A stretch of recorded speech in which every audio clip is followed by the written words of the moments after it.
Recorded Books presents Among the Innocent by Mary Alford, narrated by Libby Mcknight. Prologue. He drove by the house again, the second time today, all because of her. The sight of his car rolling down the dirt road in front of her isolated farm filled Beth Zook with thoughts not proper for an Amish girl. A cloud of dust followed the car, instantly covering the freshly washed sheet she'd hung out to dry minutes earlier. Despite the sweltering July heat, he'd put down the window. Was it because he wanted her to see him as he eased by? He waved when he saw her looking, and she reacted like a moth drawn to a flame. Beth had never met anyone so unpredictable before. One minute he teased, the next his eyes smoldered with such intensity that it frightened her. Looking at his handsome face sent the butterflies in her stomach scattering. A flash of a smile revealed white teeth, perfect, like everything else about him. Beth waved back, then glanced over her shoulder. What would Mom and her sister say if they noticed? She covered her mouth to suppress the giggle. She'd been giggling a lot lately. Too soon. Her head warned it was too soon for these emotions, yet her heart threatened to explode from her chest each time they were together. Heat flooded her cheeks as she recalled his kisses from the night before. She'd been so afraid her parents would wake and hear her slipping out of her bedroom window. A sense of fear and adventure had followed her each step of the way as she'd crossed the yard in the pitch-black dark of night to the old Miller barn where he'd waited for her. At first, she'd been afraid to go there after what had happened all those years ago. 4 members of the Miller family had been found dead inside that barn.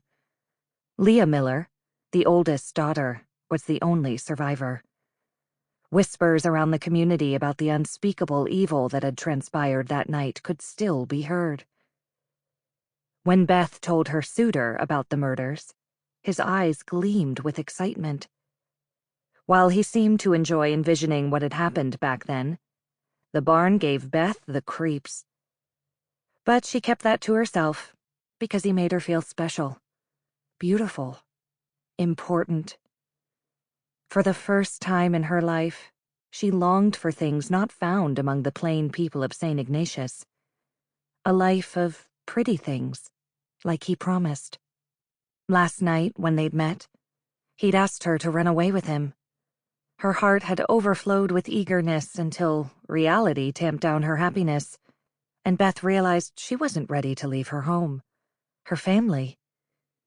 While she remained torn between staying Amish forever and leaving with him, he'd told her he would drive by her house every day until she said yes. Part of her was thrilled, intrigued at the consuming way he watched her. The other part was scared. Beth did not understand his almost feral wildness. She took the dust-covered sheet down and reached for the next one, pinning it to the clothesline with unsteady hands.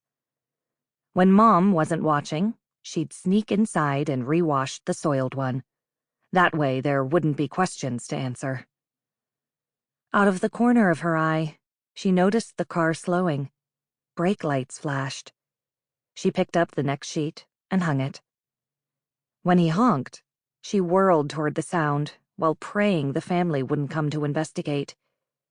He slid out and leaned against the rotting fence post near the Miller property. Many times Beth wished she could be as daring. He did not live by the same rules as the Amish. In his world, anything was possible.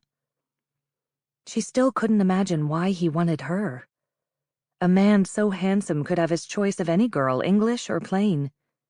Why her? When he realized he had her attention, he motioned her over. Beth felt obliged to shake her head, though she'd thought about him throughout the day.